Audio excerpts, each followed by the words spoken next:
Hi, and welcome back to the Self-Actualization in the Age of Crisis summary series. My name is Ron Rivers, I'm your host, and today we're going to be exploring Chapter 0, section, The Universe Has a History.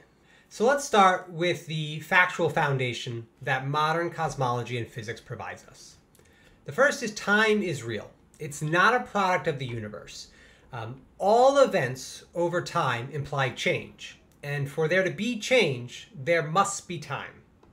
So nothing within our physical universe has ever not been changing. So what does this mean? So let's consider the history of the universe as modern cosmology and physics understands it.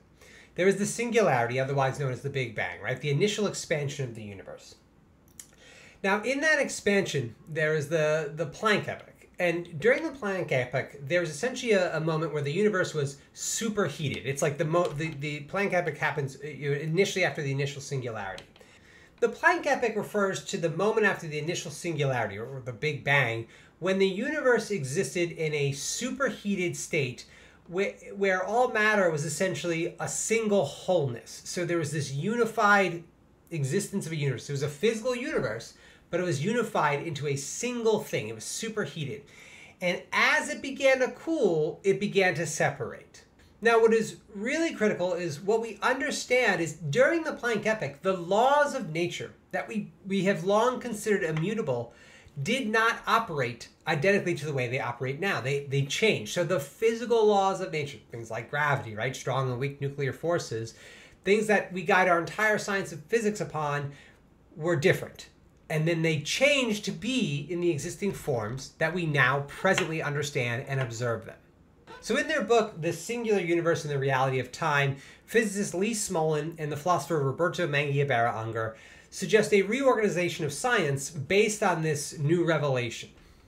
Specifically, cosmology and physics have set static principles. But nothing in our universe suggests a static universe. Everything has always been changing.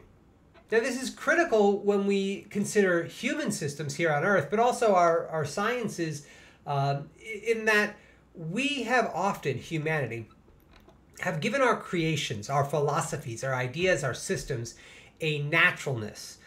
We've associated them with nature, right? Given them this, we've put them on a pedestal that they do not deserve, and frankly, have not earned. Just because something is observably accurate within our immediate present and our locality within the cosmos does not mean we should apply it elsewhere. And any systems that we inhabit here on Earth that are given a supernaturality should be dismissed as the falsehoods they are. Nothing is beyond change.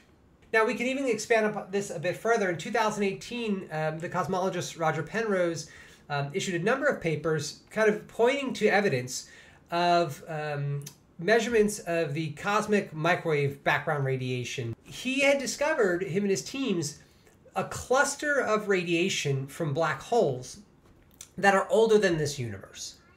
And that is the second kind of really foundational kind of concept when we talk about the universe having a history, is we are not inhabiting the first universe. We are a single universe in a line of successive universes that has likely been going on infinitely and will likely continue to go on infinitely. Now, I say infinity, that's a pretty weighted term, but when we consider the idea of successive universes, it is impossible for us to conceptualize or measure, more importantly, measure universes prior to ours, okay? That information is just not going to be available within our present universe, at least within our immediate present and our total collective knowledge. So to that note, it is infinite. So what this means in relation to human being and spirituality is that our most dominant narratives of spirituality and power are false. It instead points to and suggests that we are manifestations of an infinitely evolving universe, and divinity lies within us. We are it. We are part of it.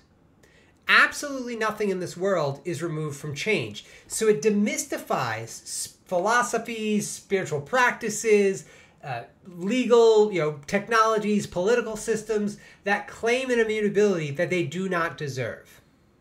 Each of us is an expansion of a grand cosmic intelligence, observing it and embodying it from our own unique vantage points, but divine in our sharing of this extreme commonality nonetheless.